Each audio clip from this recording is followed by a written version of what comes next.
shadows of the past, as from a fated tapestry of time's procession, slow and vast, I step to bid you bear with me, the while your fancy I engage, to look upon another age, an age when on the human tide the plumid wave of chivalry rose to its summit, sweeping wide across a nation's mighty sea. France never shone a brighter power than in this high, romantic hour. So come with me to France of old, to fiery days when hearts beat high, when blood was young and hate was bold, and sword crossed sword to do or die. For love and honor gloried then, and friendship reached its peak with men. Friends were friends in those brave days. Athos, Porthos, Aramis, aye, graved our hearts with a mystic phrase, bound our lives with a mystic tie. Come, stir your soul with our ringing call of all for one, and one for all. Come on, come on, come on!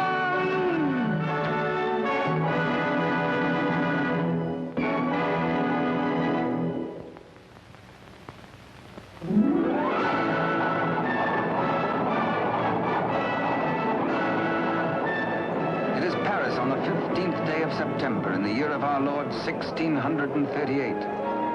Public excitement runs high. The populace enjoy a general holiday. Impatiently they wait for the news of an heir to the throne of France.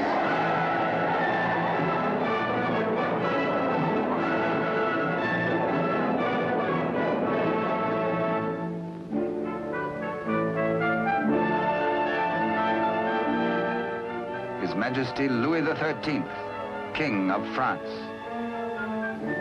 Maintaining his royal authority through the wits of others, he is himself weak and vain and lives in the oily smiles of a small circle of favorites. But the court is alive with intrigue. There are parties within parties, conspiracies beyond conspiracies, plots and counterplots.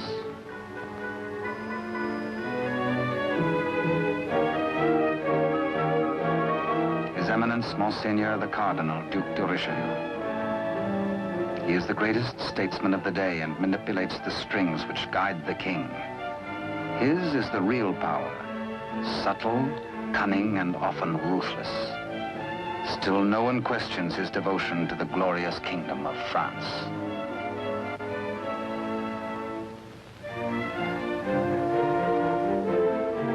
On this auspicious morning, the king pays a state visit to his queen. It is the custom for the sovereign and his courtiers to attend the expectant royal mother until his child is born.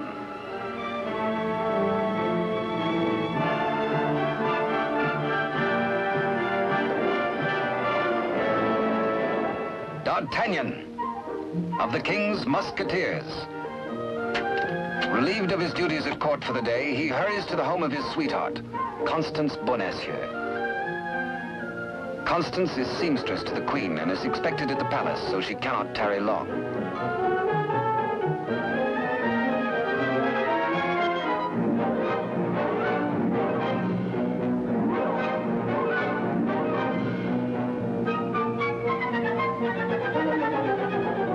Even the most eager lover, by error, can sometimes kiss amiss, or miss a kiss.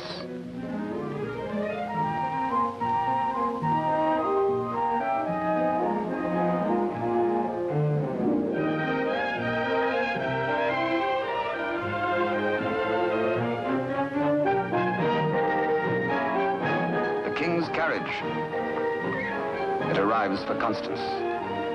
She carries an infant's layette in a crocheted basket for the Queen. One kiss, one caress.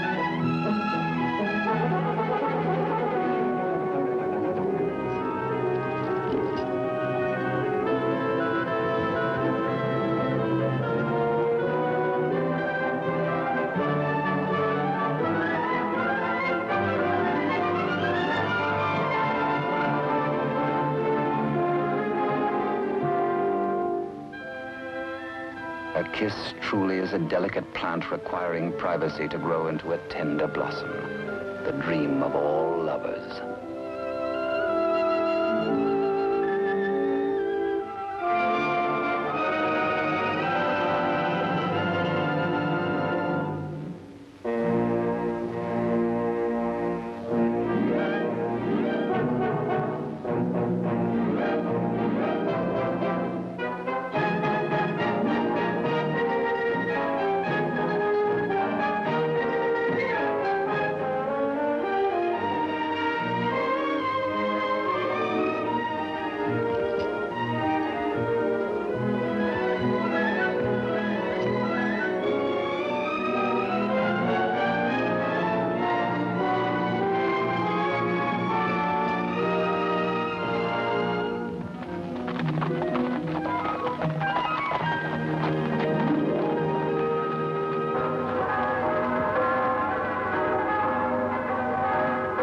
The bells of the Cathedral of Notre Dame remind D'Artagnan of his friend and fellow musketeer, Aramis. He might be in danger. Aramis had threatened to continue his flirtations with the pretty owner of a roving, provocative eye, who unfortunately is married to an officer in the Cardinal's Guards. The guardsman naturally resents these attentions from this musketeer, but is restrained. Has not the Cardinal forbidden these duels with the King's Musketeers? Hola! Famous battle cry of the Musketeers. Instant help comes from the most fearsome steel in the kingdom. Huge Porthos, brave, strong, a King's Musketeer. And Musketeer Athos, gentle Athos, yet a deadly swordsman is able to kill with his left hand as with the right.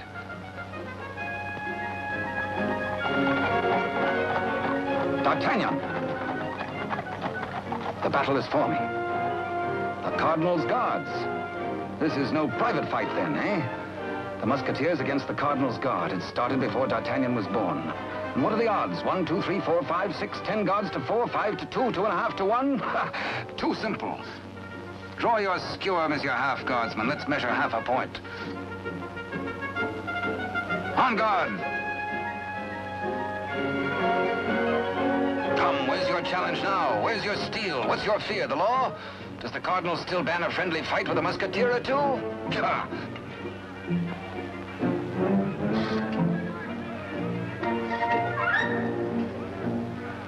Porthos, as always, is thirsty. He has capacity. D'Artagnan, with his quicker eye, has a more bountiful drinking source.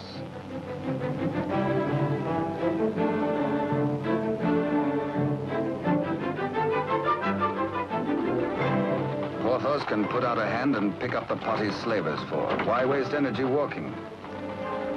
Come, driver, come inside with us.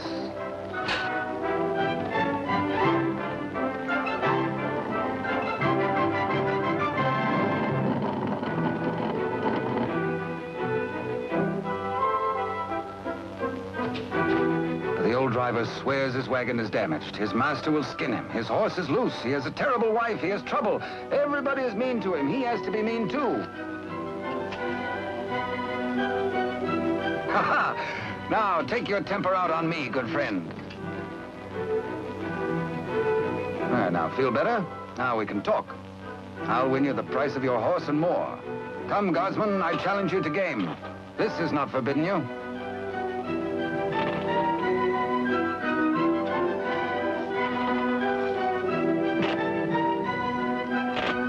Dice are kind. Here's 20 times your price.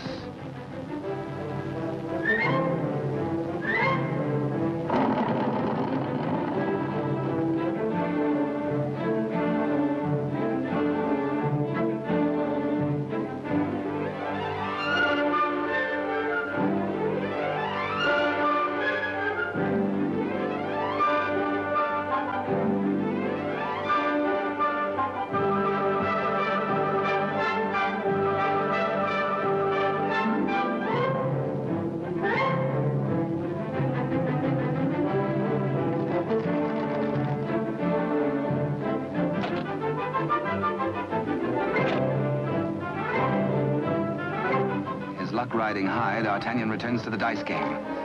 Laughing and playing a while longer, he wins hands down from a fat-headed guardsman while waiting for the late evening rendezvous with Constance. Porthos, too, has women on his mind.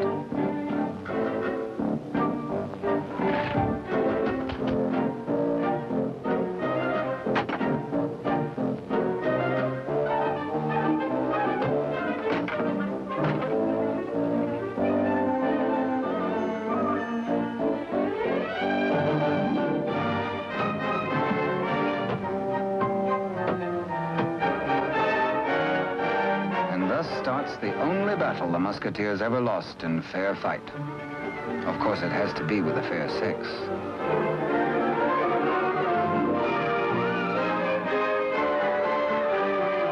For the first time in his life, a panic-stricken Porthos screams a terrified, "Hola!" Athos hears him. Aramis springs bravely to the side of his comrades, and they flee together.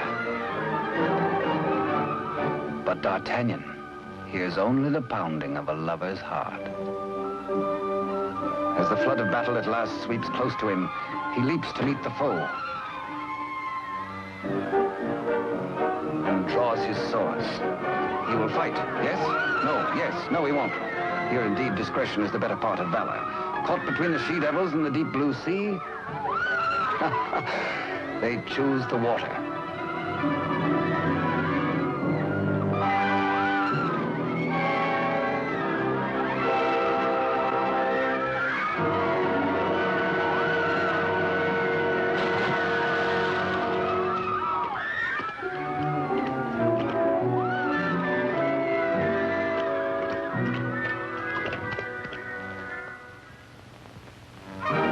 Next morning, the city is in ferment. The pressure beyond the gates is so great that the people are admitted to the courtyard.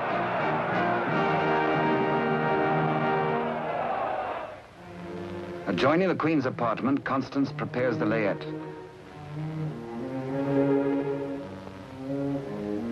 She is informed by Father Joseph, the Cardinal's trusted henchman, of the imminence of the royal birth.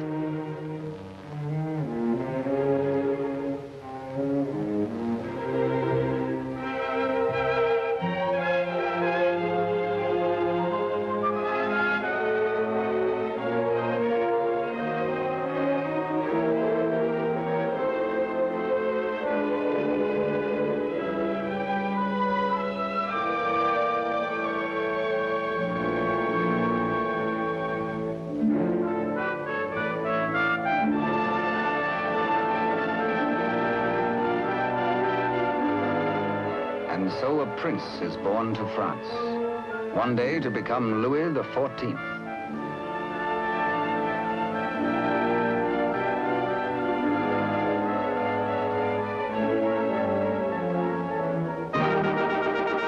By ancient custom, his royal father presents him to the people.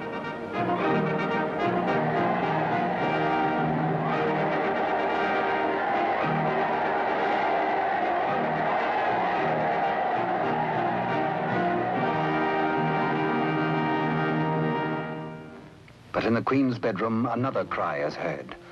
One of those rare turns of destiny. And Constance is the first to warn the tired, dozing midwife.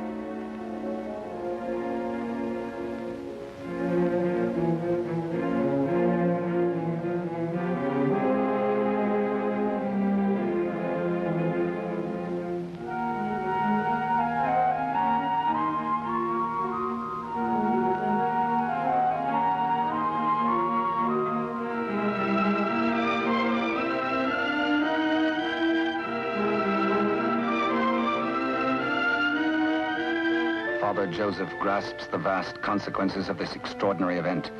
This news must be conveyed discreetly to Cardinal Richelieu before it gets abroad. He writes a message inside the wrapper of some medicine. He intends it for the Cardinal's eyes alone.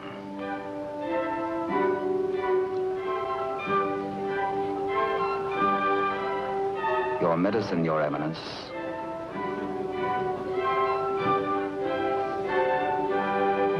Duke de Rochefort, conniving head of the most powerful faction in court, working always in self-interest against the king and cardinal, pretending loyalty to both.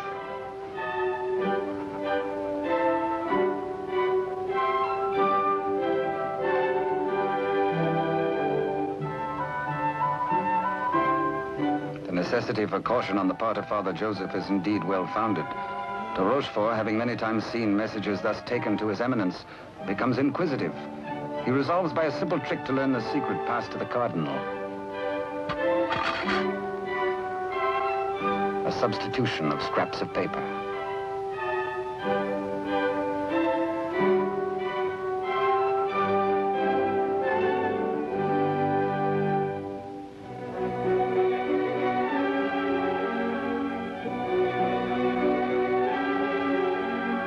The Cardinal realizes that enemies of the regime can do irreparable damage. 2 heirs to the throne. 2 rival parties of courtiers. More quarrels, more bloodshed. Poor France, helpless, torn between 2 factions. The secret of the twins must indeed be forever guarded if France is to have peace, and if he, the Cardinal, is to retain his power.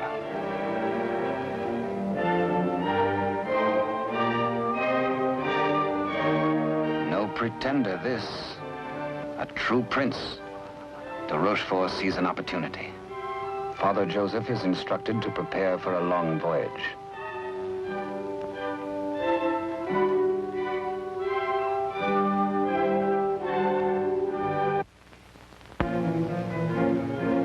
The Cardinal has a plan. He sends a page to summon de Rochefort.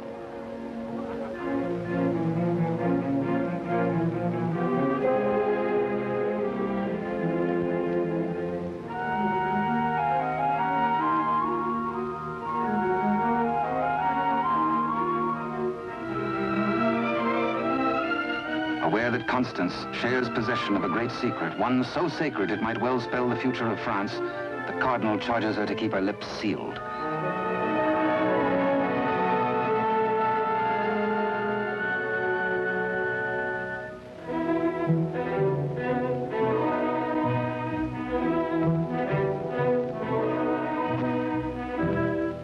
Richelieu entrusts the wily de Rochefort with Constance's safety.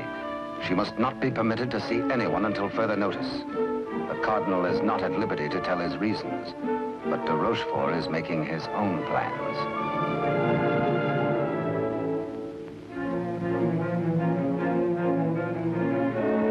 In accordance with the Cardinal's command, Father Joseph, accompanied by the midwife, secretly takes the twin away to the Spanish border. The child shall be raised as a commoner with no knowledge of his royal birth.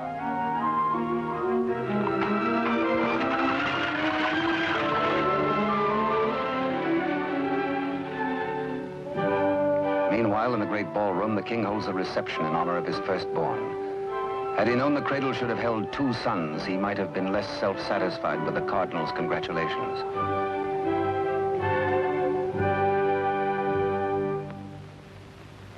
To the notorious Milady de Winter, de Rochefort comes to reveal this chance of fate. The future of France may be in their hands. He tells her he will turn Constance over to her. She is to escort Constance to the convent of Saint-Guemel. There, force her to tell the whole of the Cardinal's secret and plans. He will play one against the other, Cardinal against King, for his own ambition.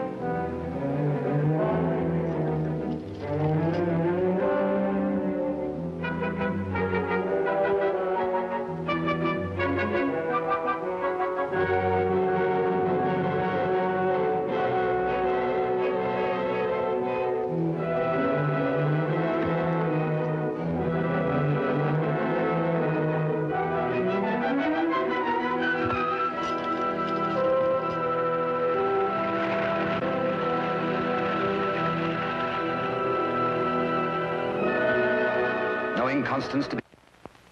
One of the chair carriers runs with the news to the Musketeers' barracks.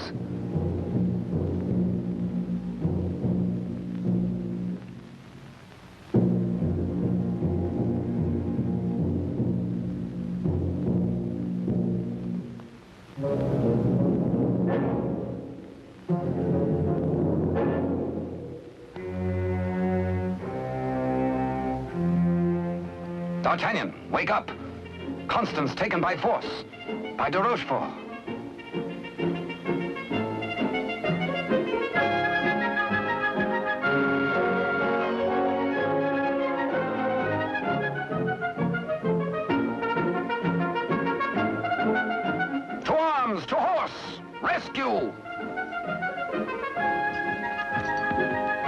All for one and one for all, and hang the tack.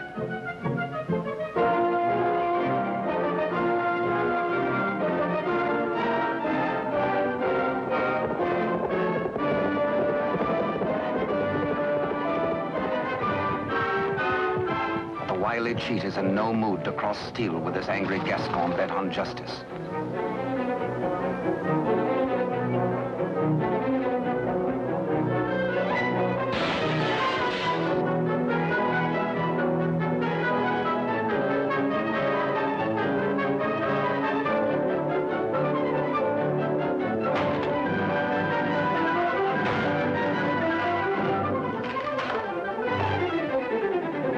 Rochefort's thugs are powerless to help.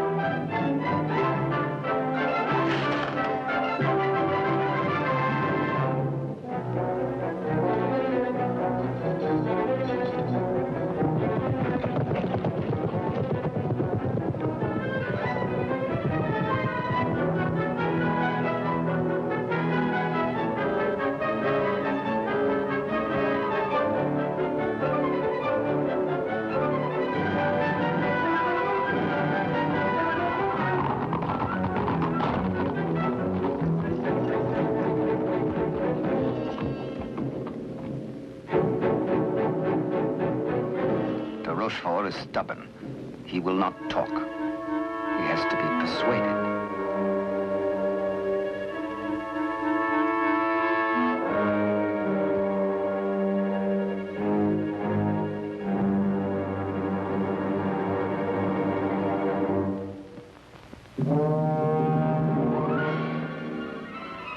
Probe goes on. Where is she? Where is Constance? Talk or fall 200 feet to the bottom of the well. Talk or die.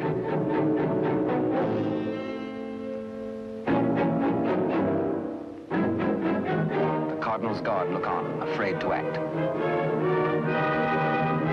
A strand at a time, steel cuts through hemp. 3 strands of it, and now but 2.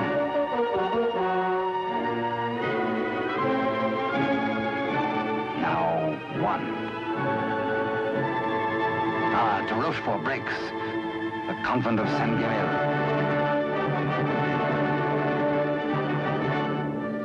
To the rescue!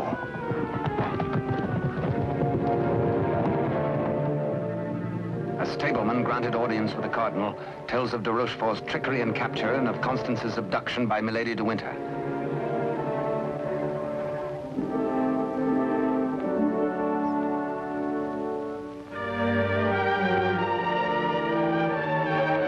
Richelieu and his escort reached the well to confront the Duke.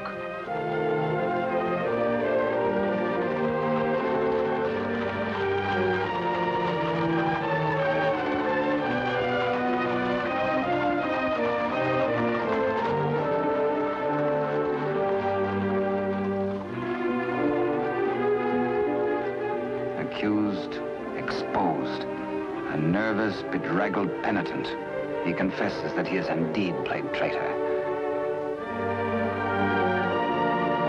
His Eminence breaks de Rochefort, stripping him of his authority and titles, banished from both court and country forever.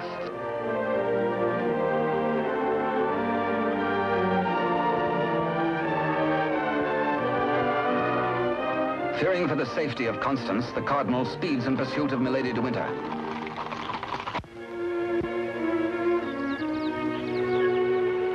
Before dawn the next morning, the convent of Saint-Guémel.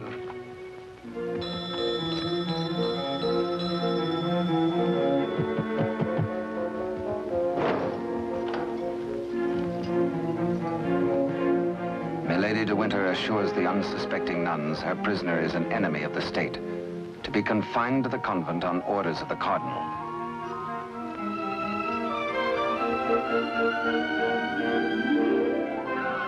The banished de Rochefort, smarting under his humiliations, lingers in Paris. All is not lost. He uses the last of his wealth in a desperate gamble and buys the services of ruffians.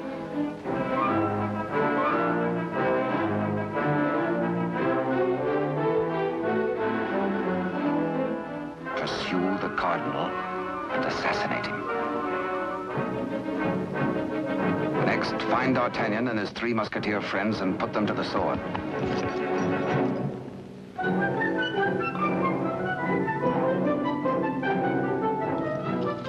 Rochefort still dreams of himself in terms of the most powerful man in France.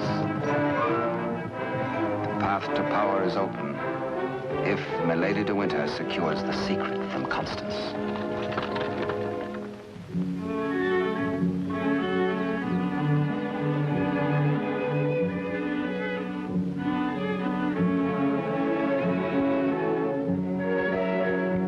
With sweet words and honeyed entreaties, the unscrupulous Milady de Winter seeks to cajole Constance into telling all she knows.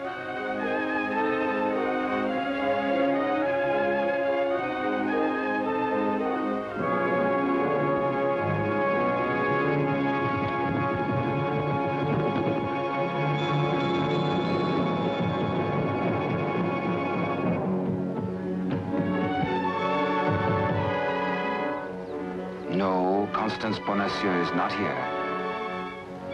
But he hears her voice.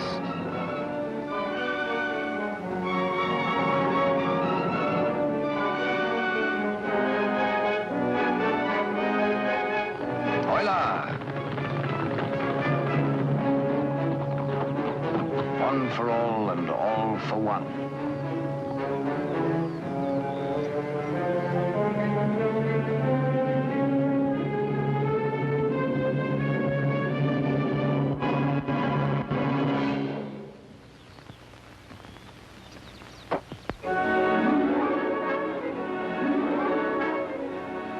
Mark of the public criminal, burnt by a branding iron into her flesh, a sign to all.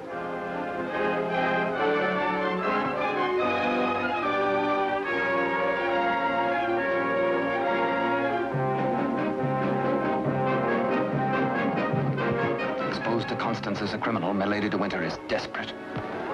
If caught thus in a second act of crime, by the laws of France, Milady must face public execution.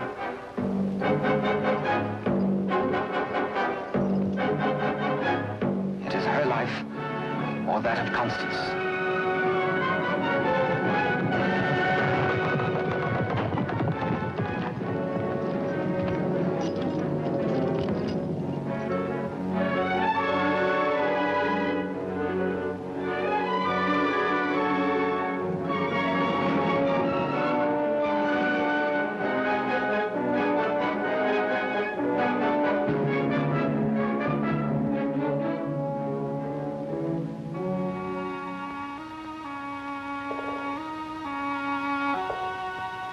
D'Artagnan hears Constance whisper that she loves him above all men.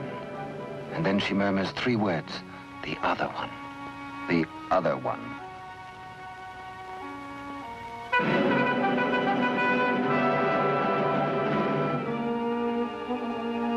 D'Artagnan strains to hear the faint pulse of her words, but Constance dies. The Musketeers take Milady de Winter to her punishment.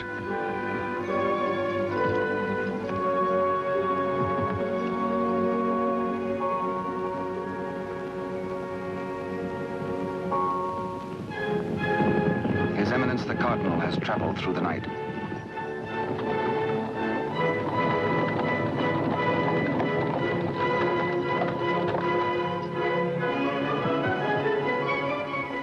He hears the dreadful news from the Mother Superior.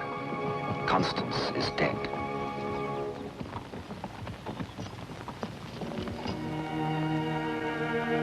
Faithful, loyal Constance.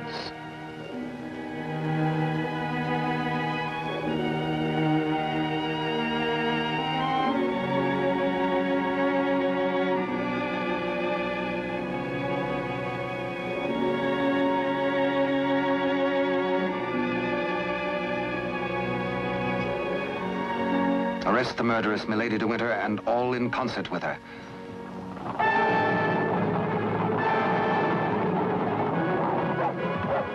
The three musketeers, Athos, Porthos, and Aramis, enraged, take the law into their own hands and deliver the murderess to the public executioner and order her death.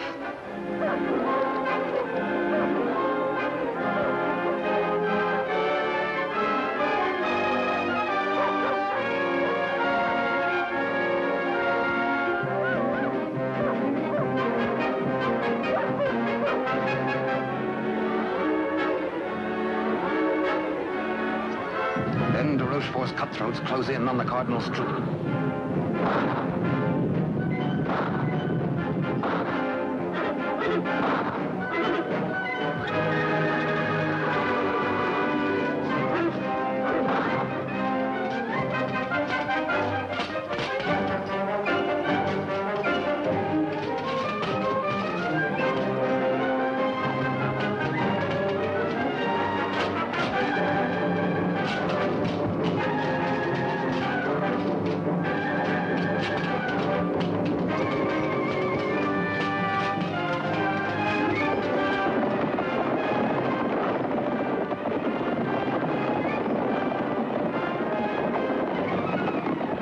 Some distance away, the musketeers are captured by their deadliest rivals. The cardinal's guard formally arrest the musketeers for continuing to take the law into their own hands. Disarmed, the musketeers are set against the wall for execution.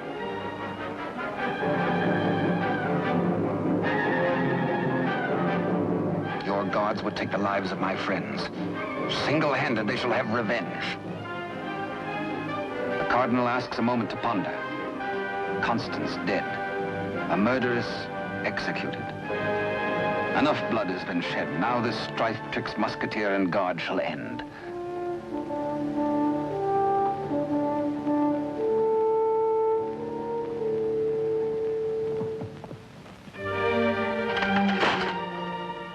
D'Artagnan's plea saves his friends, but there's to be a harsh penalty. Richelieu's plan concerns the state, and these continuing disputes between his guard and the king's musketeers.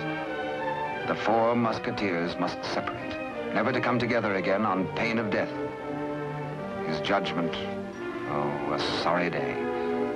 The musketeers are banished, each to his own province, never to visit Paris again, nor set foot beyond the bounds of his own fields.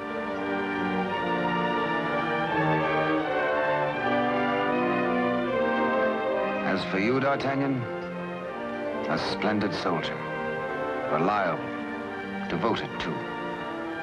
You henceforth shall be bodyguard of the future king, beloved of France, the nation's one.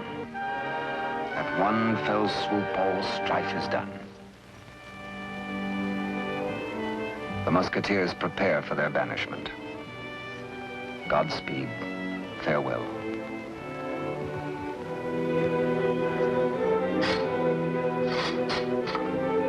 Eternal friendship, it shall not pall. All for one, and one for all.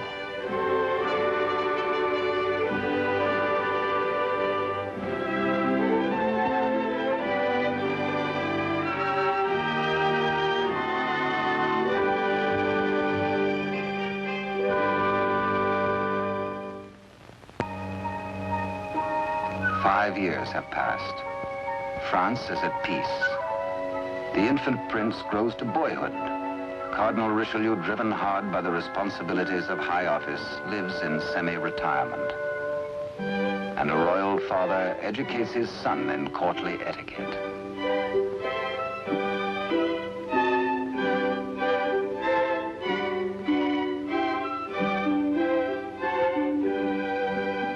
In failing health, His Eminence lives in hourly expectation of death, troubled by word that the second twin bears an identical likeness to the heir.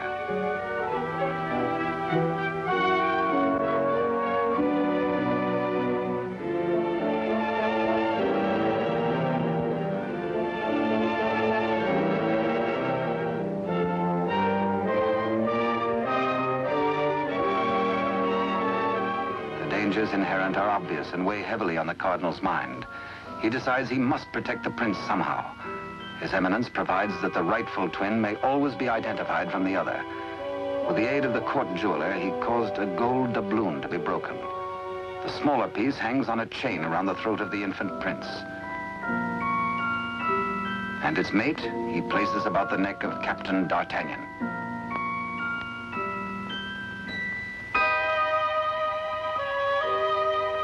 And so, by joining the pieces, the true heir to the throne of France and the prince's first guardian are known to one another for all time. He starts to say, I hold a secret, but the chill hand is upon him. The life spring ebbs, and the great voice is silenced.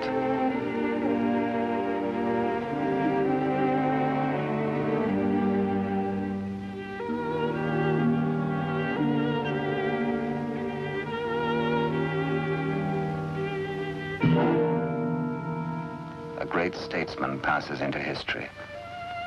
The church loses a noble servant, and the ship of state is without its pilot.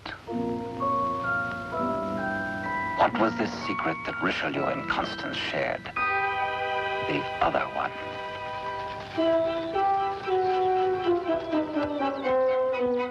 Across the Spanish border, the prince's twin brother is reared by servants of the late cardinal. The banished de Rochefort, living nearby, holds the twin under his very eye. He bides his time. He has only to wait patiently for the proper day.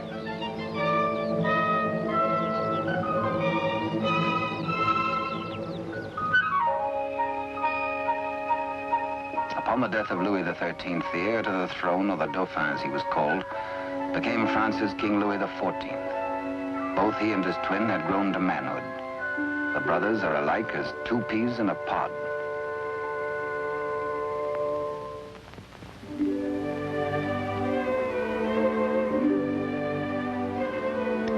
Years have passed and more since Richelieu bent his iron will to break the bonds that held us four. But Porthos, Athos, Aramis, I will ride once more. Once more we'll heed the clarion call of all for one and one for all.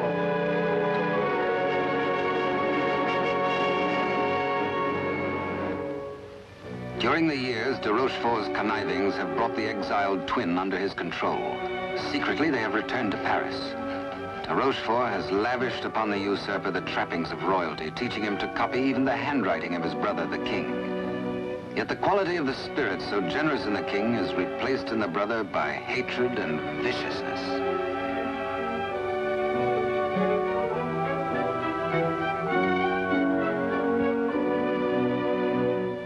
The king's valet, a de Rochefort spy, brings long-awaited news. Within the week, an older D'Artagnan, after a lifetime of loyal service, will retire and leave the court. The young king will be without a bodyguard. Every detail of their plan has gone over. The map, the sentries to overpower, the secret approach to the royal apartment, the signals.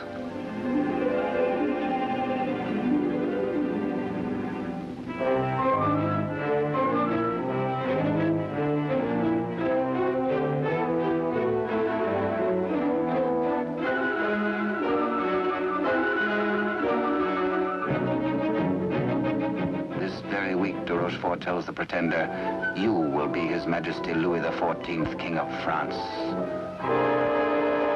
Louis XIV, King of France, spends D'Artagnan's last day in fun and gaiety. The king has applied himself to an education in horsemanship, sportsmanship, and swordsmanship.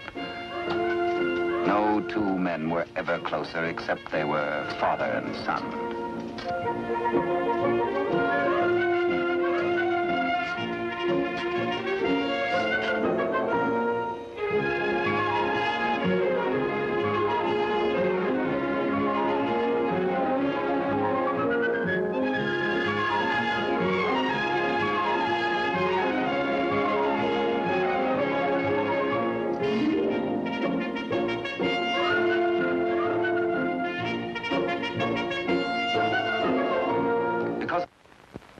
Early, D'Artagnan enters the royal bedchamber to bid the king goodbye. Tonight he feels happy. His service is done. His king is secure. The state is safe. But by some odd premonition, the coins are matched on this final night of parting.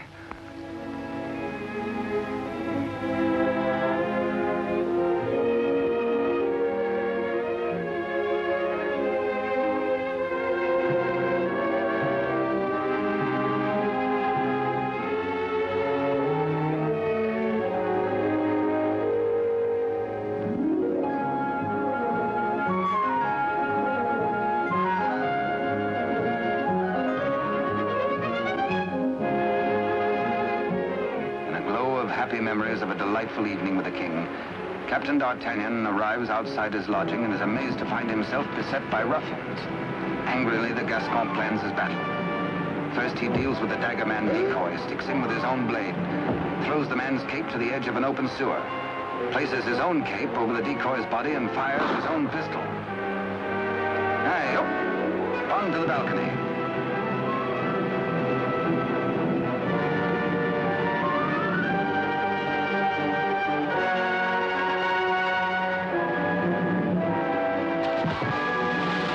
There, they believe, goes D'Artagnan.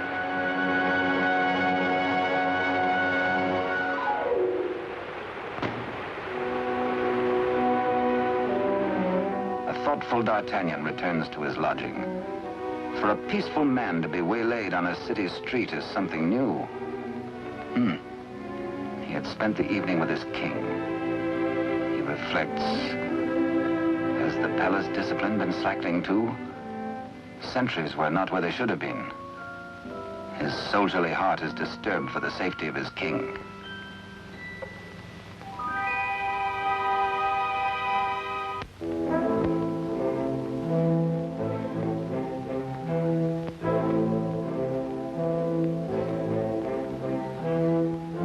Rochefort's plan is working without a hitch. Sentries at the outer gate have been overpowered. Entry is forced into the inner quadrangle. The palace is entered through a servant's postern leading to long-forgotten cellars. Success. No sound, no word, no warning.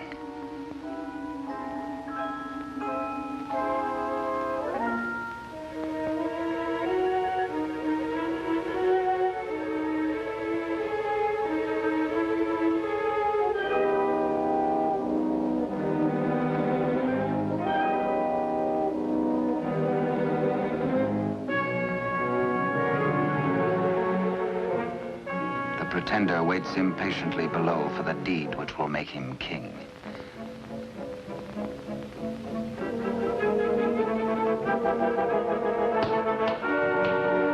In the anteroom to the king's bedchamber, de Rochefort's maggot awaits his master's signal, ready for the final treachery.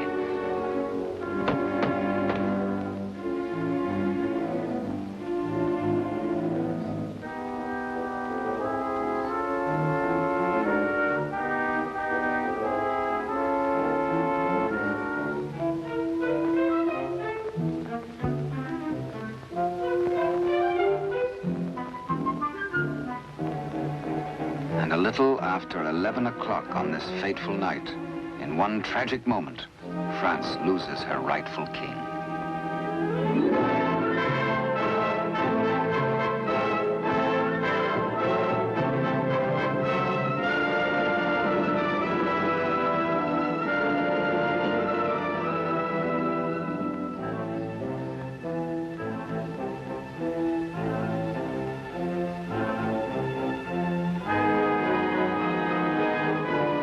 Bewildered, uncertain if he dreams or not, King Louis XIV, surrounded by strangers, looks unbelievingly at a venomously mirrored likeness of himself. The usurper watches his royal brother with a lifetime of hate. De Rochefort's plans have been cleverly checked and double-checked.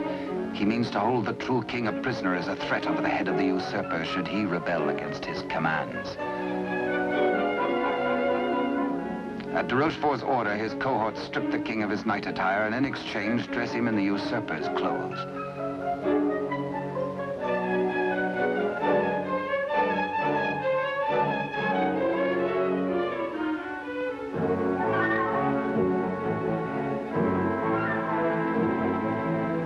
Into the palace cellars, a messenger reports breathlessly.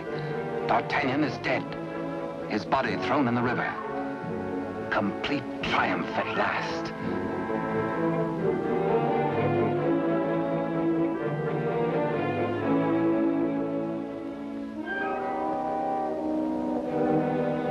An iron mask, an invention of the devil.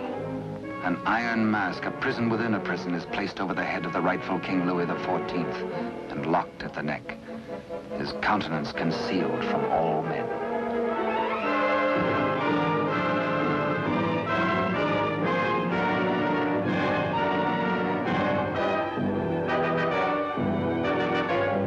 true king is led away.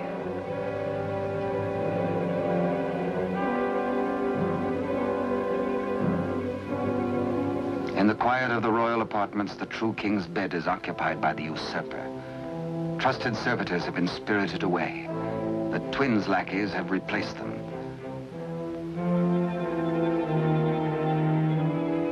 De Rochefort's plan is complete. Poor France. Ruled by a youth driven near to lunacy by a solitary childhood, by de Rochefort's lies, by his own poisoned dreams.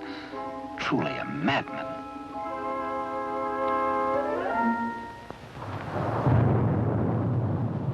Suffering in human life is proportioned to human strength.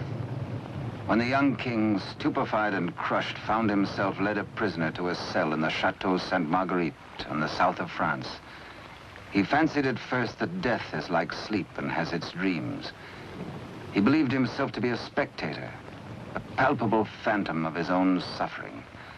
A torture the more terrible since it might be eternal. Eternal death.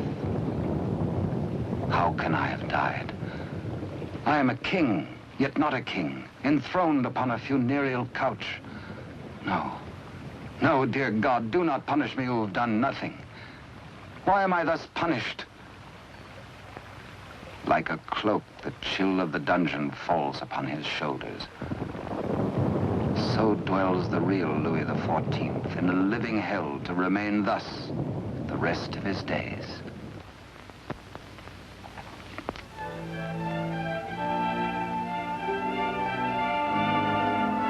The Queen Mother, always restricted, prevented from seeing her son, determines finally to pay him a visit.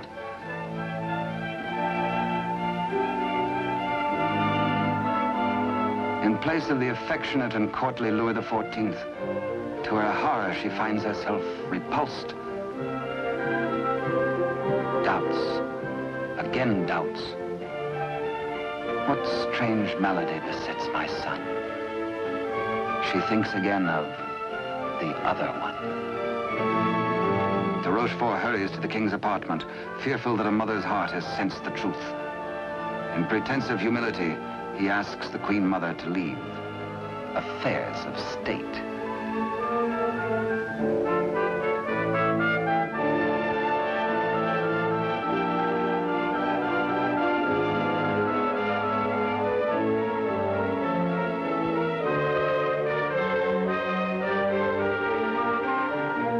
De Rochefort is determined. This shall not happen again, and whispers death.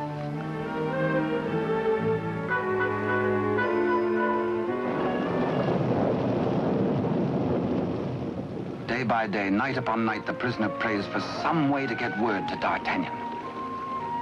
A heaven-sent fisherman hoves to.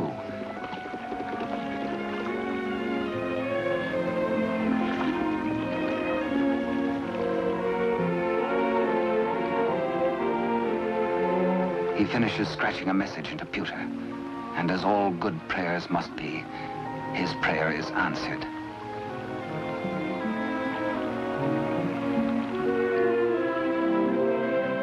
Millet and mackerel are running, and then a catch, apparently from heaven.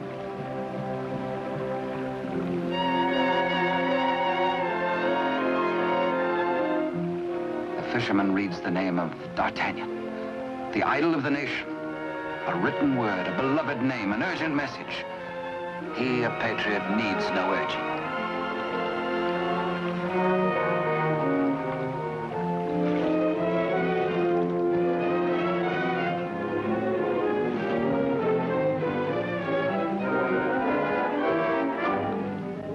Paris goes about its daily affairs, unaware that its rightful king languishes in prison and the Queen Mother herself faces death as the humble fisherman hastens to D'Artagnan's home. D'Artagnan stays on in Paris and to his hurt amazement continually finds himself barred from the court. Day by day, week by week, audience with the king has been refused him.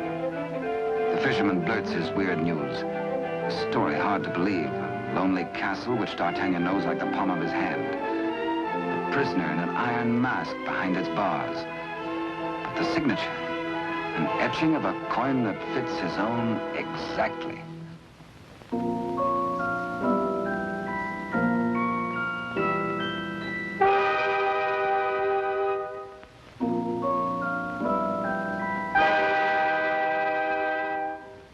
Come, friend, eat and drink.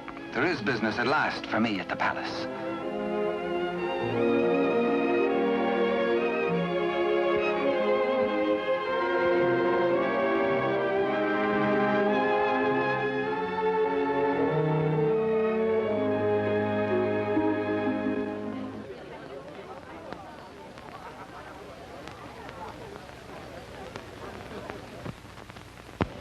Threading his way through the perfumed route of the court's chattering idlers, D'Artagnan finds himself a stranger in a strange atmosphere. And there is reason, he thinks, for this curious tension. De Rochefort and the king. This cannot be the boy I helped nurture into manhood. This is not the face of my king. Those are not his hands that risked neither parried steel nor engaged a point. What's been happening at court? De Rochefort's back in favor, a disgraced exile once more sporting about the throne room in the king's presence. D'Artagnan is amazed and shocked. But a further shock is in store. A chain and coin is passed to de Rochefort. If he can believe his eyes, in all the years he served the king, they never left his royal person. He overhears a snatch of conversation. The other one. And suddenly he hears the dying voice of Constance. The other one. The other one.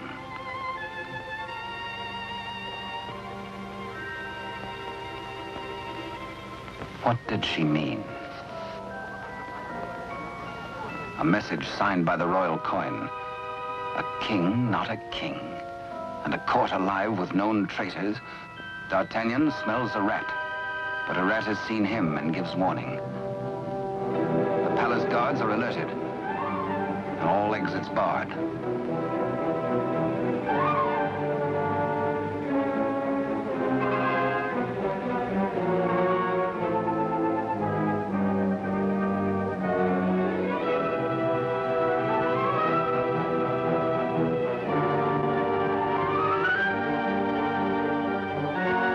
Little do they reckon with a resourceful old musketeer.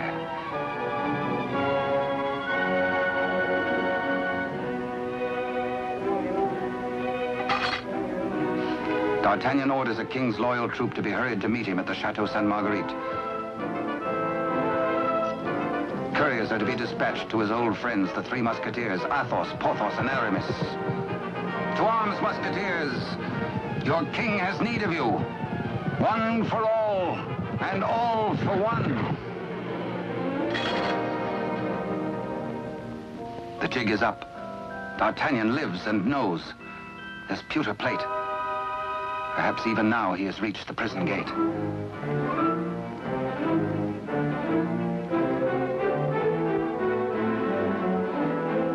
De Rochefort cannot believe his future lies in a common plate.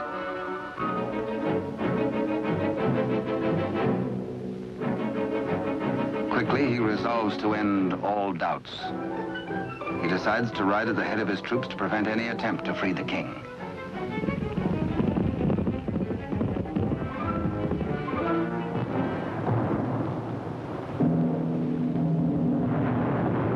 The puzzled D'Artagnan has reached the Chateau Sainte-Marguerite, certain that his comrades will join him. Under cover of the raging storm, he rose to the grotto beneath the castle. Many a time as a young officer, he had patrolled this grotto passage. It led, he knew, to the arsenal. Beyond that, the armory. Then the main hall and staircase to the tower itself. Up there is the man in the iron mask, the writer of the message.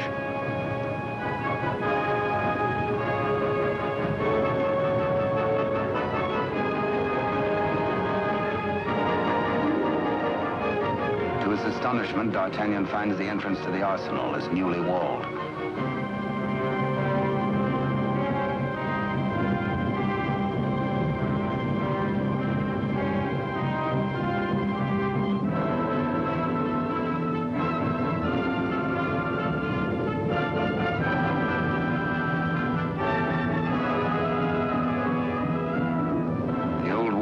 prepared to hazard it alone if necessary.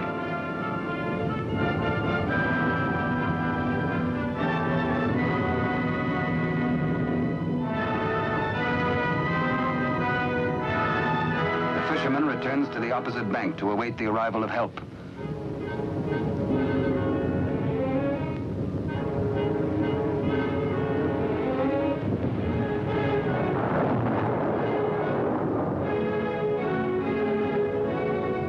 Athos, a few years older, a little more grizzled, the same brave companion as of old, ready and willing for any gambit.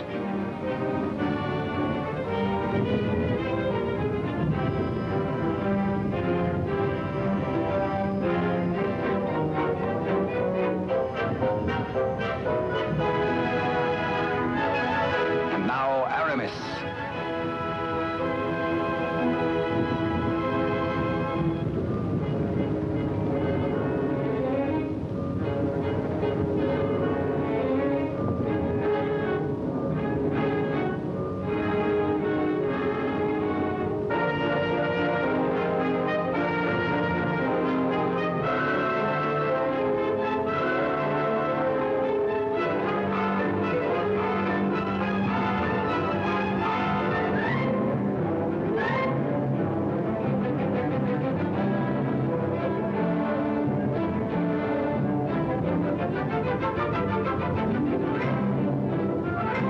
Now two of the valiant comrades have arrived. No time to wait for old Porthos, no time for explanations. There's a job to be done. Forward!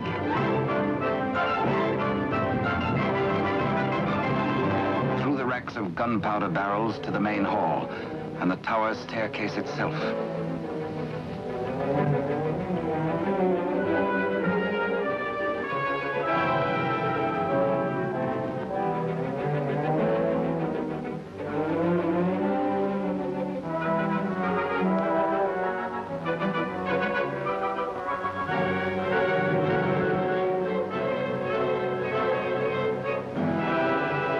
Where's the prisoner? Before your gullet tastes this edge, you bloated villain.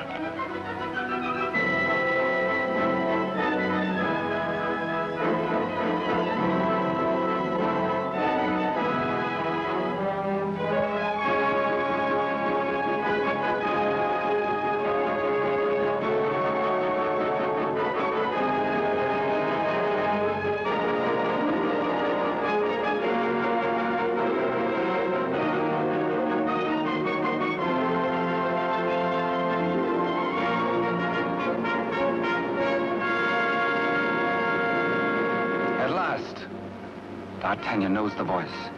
It is his true and rightful king, Louis XIV, King of France. The castle guards.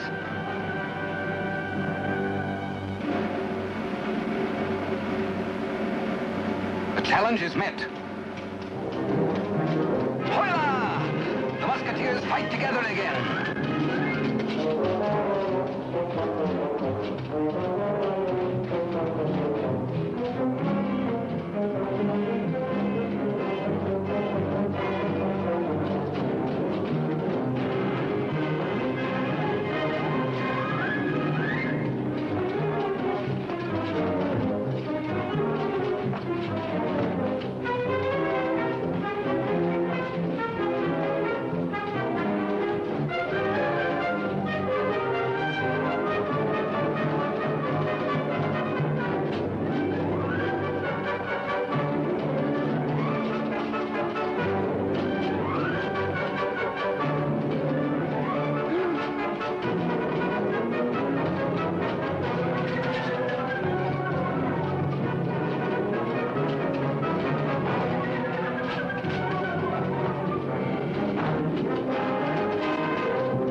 more eager on that account, and thirsty as much for the sight of his companions as for a little drop of blood.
All for one and one for all.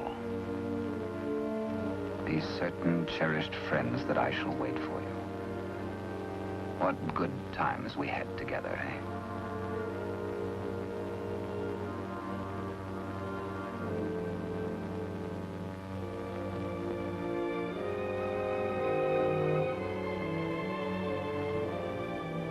Good Porthos, farewell. You died as you lived, for love of country, in the service of your king. The fisherman gives warning of the approach of enemies.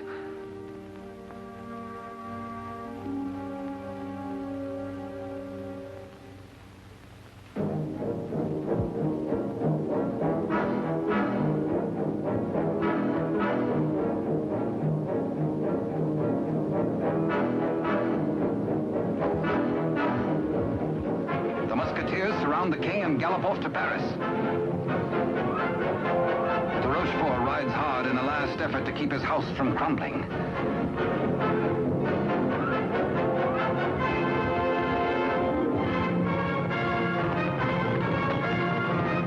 The odds are 10 to 1.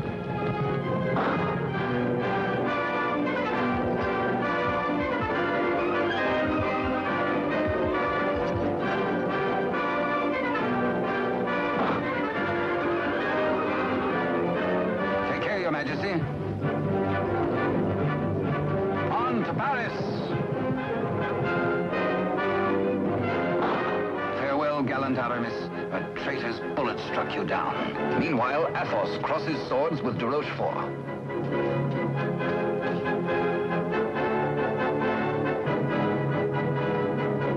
But at the highest price of all, Athos joins his comrades.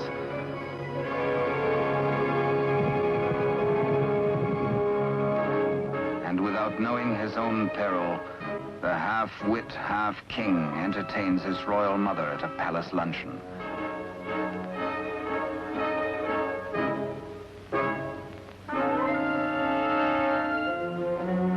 Cunningly, he says, a private matter.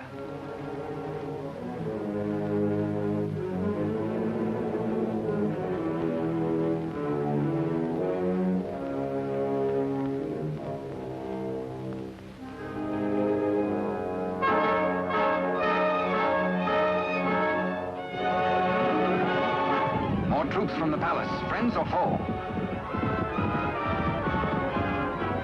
Friends. D'Artagnan breathes relief. The king is safe. God save the king!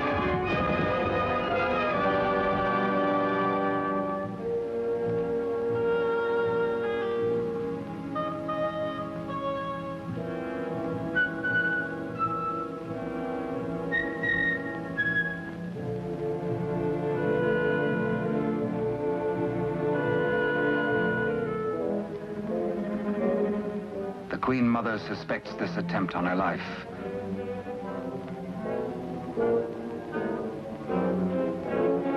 The witch's brew, a subtle poison already responsible for many an agonizing death.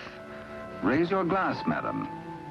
Drink to your king, to your country and its illustrious people.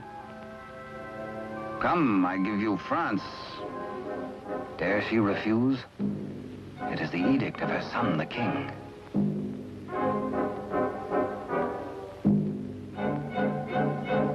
The toast, but a warning cry.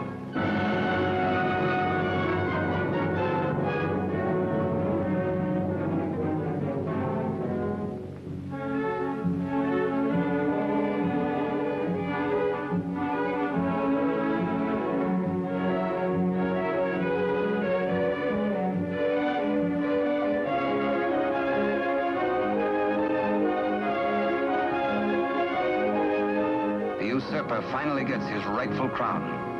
De Rochefort's own damnable invention, the Iron Mask. His to the end of his days.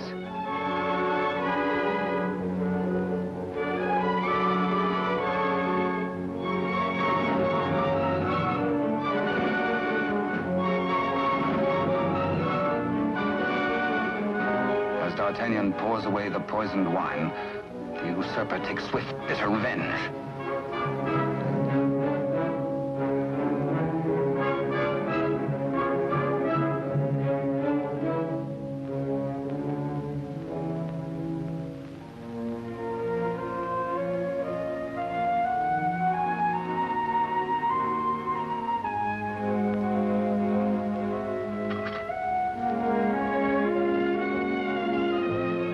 D'Artagnan knows himself mortally wounded, but allows no sign to mar the happiness of his king.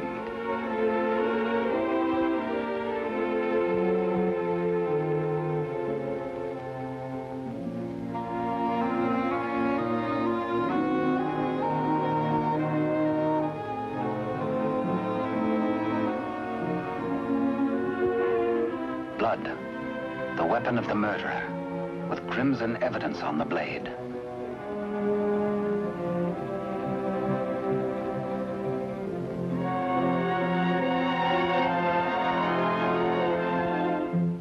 Grateful Louis looks for Captain D'Artagnan to honor him with the baton of a Marshal of France.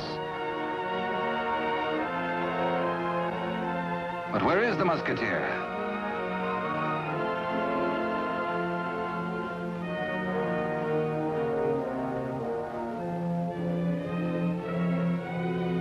The court resounds with the king's commands and his cry to find his friend and mentor.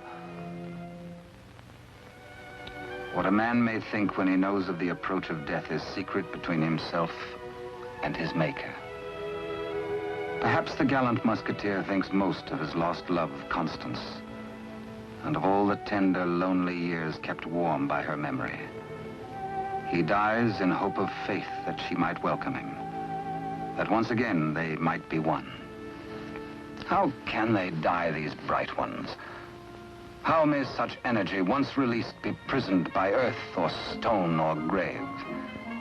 We die as we lived, say they, with life. And with life, how can there be death? Only remember us. Only open a little book and we shall always be with you. To ride a fine horse or to cross a sharp blade or carouse with a barrel or dally with a maid. Come one, come all.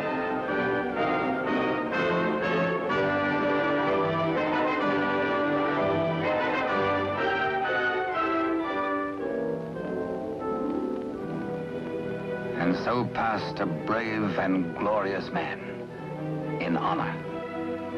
Only think, and we live again. We live forever. For with us, now as ever, it's one for all, and all for one.